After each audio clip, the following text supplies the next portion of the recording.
My name is Krzysztof Romanowski. Don't tangle your tongue, just call me Roman.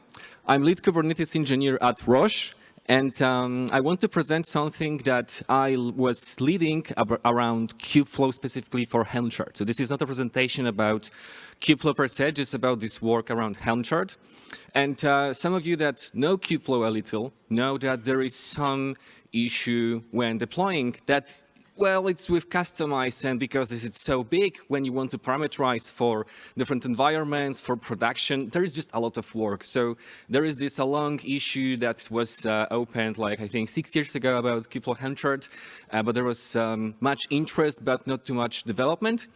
And then in Roche, we also thought, hey, we have many different projects inside our company that also use Kubeflow, and wouldn't it be perfect if we could like simplify some stuff, maybe streamline some deployments and enable like proper parameterization so we can connect that to infrastructure as code tools and just propagate the variables, secrets, whatever, right?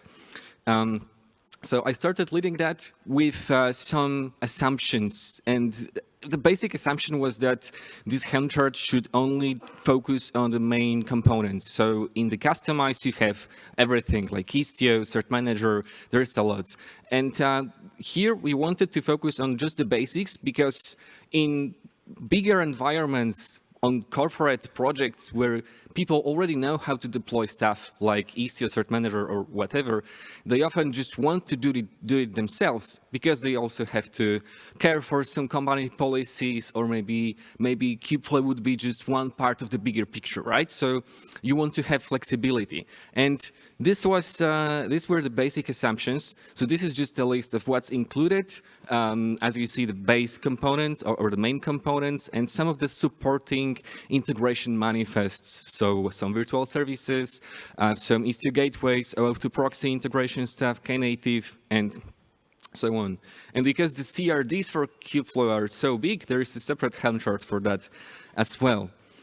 And so what can you gain with this assumption? As I mentioned, the infrastructure as code stuff, so everything clicks together. For me, it's very important. And talking with many people, many different projects inside Roche and outside, we often share the same approach. So if this is something that can be connected to infrastructure as code setup, you can integrate with cloud providers because you have some parameterization there for maybe service account annotations or for some auth configuration, or maybe connecting to existing secret maps on the cluster. So it's there. And then it comes with a price because, probably Kubeflow is quite big. There's a lot of components. The values YAML file itself contains of 2,000 lines. You can parameterize basically everything.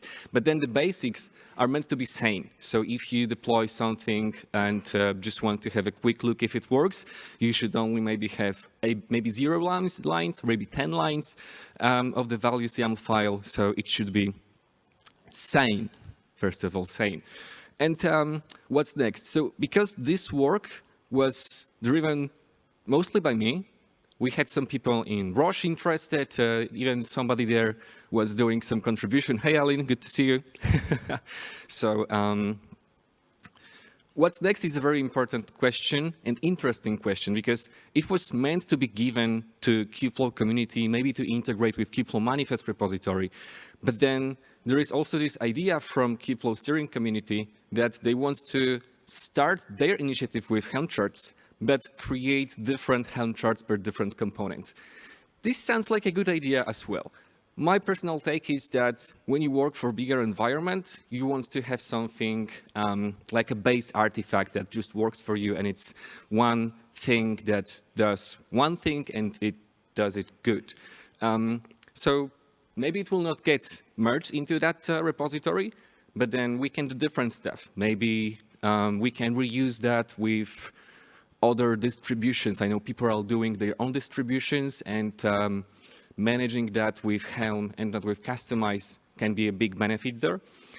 Maybe Kubeflow community would like to see and reference some of the setups that I did there or we did there, which would be also very good. So I'm basically saying, please take that, use that however you like, because this is a base artifact driven from community to community.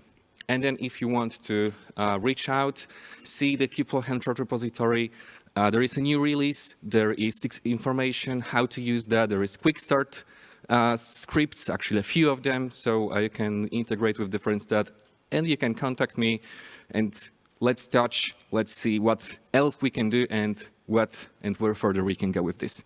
Thank you.